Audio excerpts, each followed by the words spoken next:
Right, so the boxing riddle wrapped up in a rhyme. Dana White's participation at first proper boxing event, not that freak show that we had to watch with McGregor and Floyd Mayweather.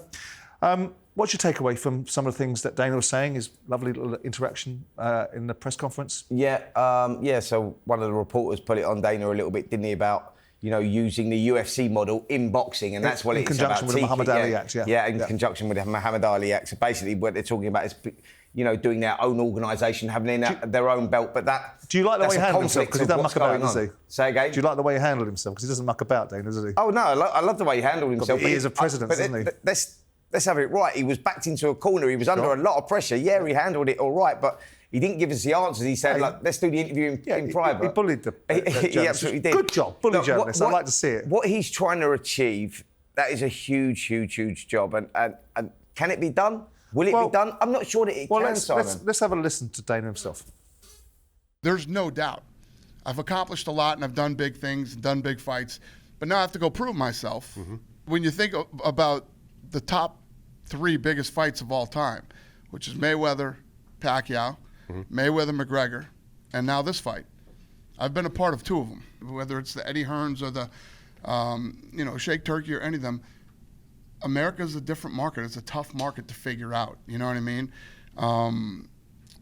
It is definitely fizzled out over here over the last several years.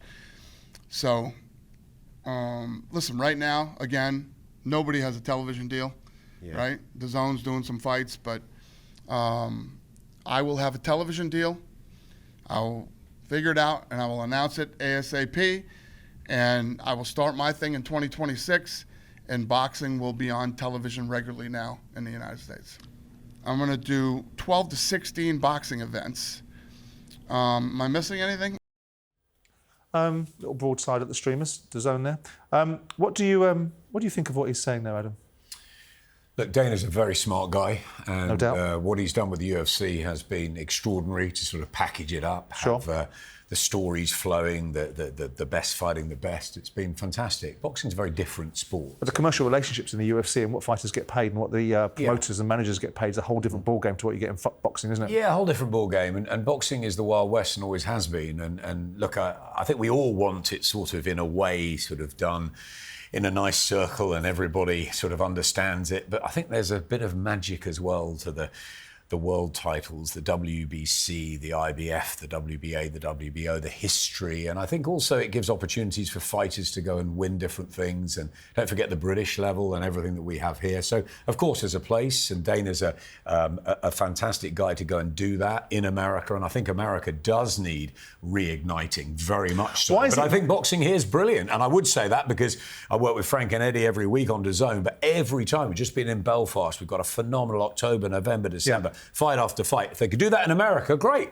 Why is he trying to not so much repudiate, but to sophisticate in his mind the Muhammad Ali Act, which is predominantly to preserve the well-being of fighters, to increase the opportunity, to distinguish between promoters and managers? Why is he fiddling about with this? You got any view on that? Because I can't see what he's trying to do. I looked at it and thought, well, what is it you're trying to achieve? Ultimately, you're not trying to achieve something for the betterment of the fighters, I suspect. So TKO is trying to invent their own world title, effectively. So they want to be judge, jury and executioner. They want to adjudicate. There's a federal law with the Muhammad Ali Act, is without governing bodies, etc., etc. And he's trying to create his own thing. All under one roof. Yeah. But so he wants to mark his own homework. Mauricio Suleiman is saying then the argument is that gives them the advantage because they've got their own thing, and then we got this, so it gives them an advantage over the other promoters. And to do it, Simon, that is a huge operation. Boxing has always been the Wild West. It's not the WBC and all the other governing bodies have been a big part of that. And I think to try and change that, strip it away, that's But what he's doing is challenging the orthodoxy of who was the arbiter to say that the sanctioning bodies should be the adjudicators of how this act works. Let's listen to Mauricio Suleiman himself talking about this issue with Eddie Hearn, I think. I like to confirm that there's a lot of confusion on the intentions of the bill that wants to be changed, because that's a federal law. Yes. So it's a major change. And the way it is being portrayed is that they want to be able to do the UFC structure in boxing, which means the common promoters that are currently promoting will have disadvantages in the way that they have to comply with the law, and these UBOs will not have to comply with that law. The one thing that I would really like at this point in my career is to go head-to-head with him and to take him on. I want to compete against Dana White. I want to prove that I'm much better than him as a boxing promoter. So I'm excited for him to come into the space. That doesn't mean we're going to fall out, by the way. Competition's fantastic. But you're not going to come into boxing and steamroll the game. It's not going to happen. Right, that wasn't Eddie Hearn talking to Marissa Sullivan, it was addressing the same subject. I don't know if I understand. I mean, if ever there was an organisation that needed to have its mind concentrated and some transparency, it was the WBC in my view. But I don't understand the point he's making. If he's suggesting that the new set of promoters that work with Dana White's TKO, if you change the law, then it must benefit everybody. The law has been changed. Do you have a view, Duke, about the changing of the Muhammad Ali Act? Because its primary focus in life was in '96 to bring in a set of guidance, a set of guidelines around how fighters can be looked after, how they can't be utilised in a way that's disadvantageous to them. Well, obviously, we saw back in the day, we saw Tim Witherspoon and fighters like that going to the wall because they weren't looked after by certain promoters. And it was a delineation about who, what, when and how. So do you think it needs improving, or do you just think this is a land grab, an opportunity for TKO to create its own space and turn itself into head cook and bottle washer? Probably all organisations and all rules and regulations need to be tweaked at and some sophisticated point. with new knowledge. Yeah, because you've got to move with the times, right? But I don't know why he would want to just take control of the whole thing. Because if he's suggesting for 1 minute that he's going to do away with the organisation, he wants to be arbiter. Yeah, if he wants to be the guy, because what the sanctioning bodies do is they make sure that people are adhering to the Muhammad Ali Act. Yeah. If he's the arbiter of that now, he's marking his own homework. Of course he is. Yeah. Well, that's not going to work, is it? Because as Eddie Hearn's just said, he'll go head-to-head with him. So that won't work. And then obviously everyone else is going to get on board. All the other promoters would also have a point to say. And then it'll be Dana White against the rest. I mean, Turki Al-Sheikh's come in and he's done wonders for the sport. He's changed the landscape, and the Ring magazine is fantastic, the way it's come back out, and everybody loves the belt and the ratings and all that. That's great. But Eddie's not going to take this. If Dana White's going to do his thing, Eddie and Frank and Oscar De La Hoya and all the other promoters. With respect, if they change the Act, then everybody will change their parameters full stop. So the governance for everybody will be changed for the good?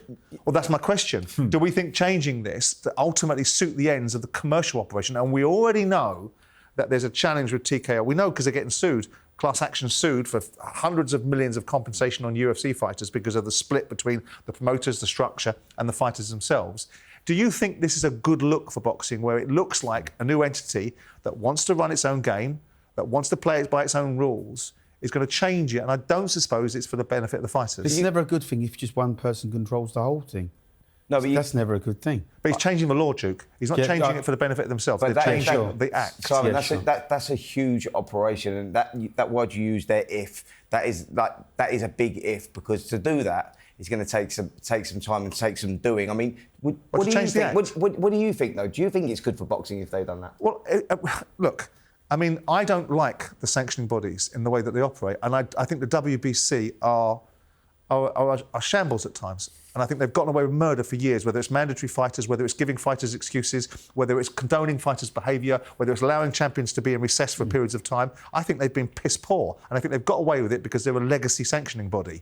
And I think someone coming in and shaking up the orthodoxy and making people look at it differently and professionalising it, as long as the balance is fair. Right. As long as the fighters are getting fair. That's key, Simon. What you're saying is absolutely right. Change is great, providing... As long as everyone benefits. Providing our beautiful fighters, sport, the fighters are looked after, right? The fighters, these two have done it, right? And we look into the fighters, and it is the respect for them when I pick up a mic that I never forget, because we wouldn't be doing any of this without them. Correct. And that's the space in this conversation that needs to be looked at carefully, because if it is of benefit to the fighters and everyone's carrying an equal benefit, then the Hearns and the Warrens and the Calasaulans and the top ranks have to adjust their pitch to make sure that they can fall into the benefits of a new law that benefits not just them but the fighters as well. Would you be up for the change?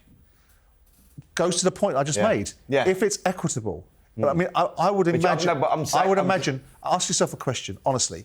When you look at situations and rules change, whether it's football or boxing or any kind of sport, look at who wanted to rule changed for that. And look at who wanted the rules changed and then work out what the reasons are, right? So look at the model that's been in place for UFC. Look who's behind it. Look who's got really rich out of it, and wonder why this might be changing now.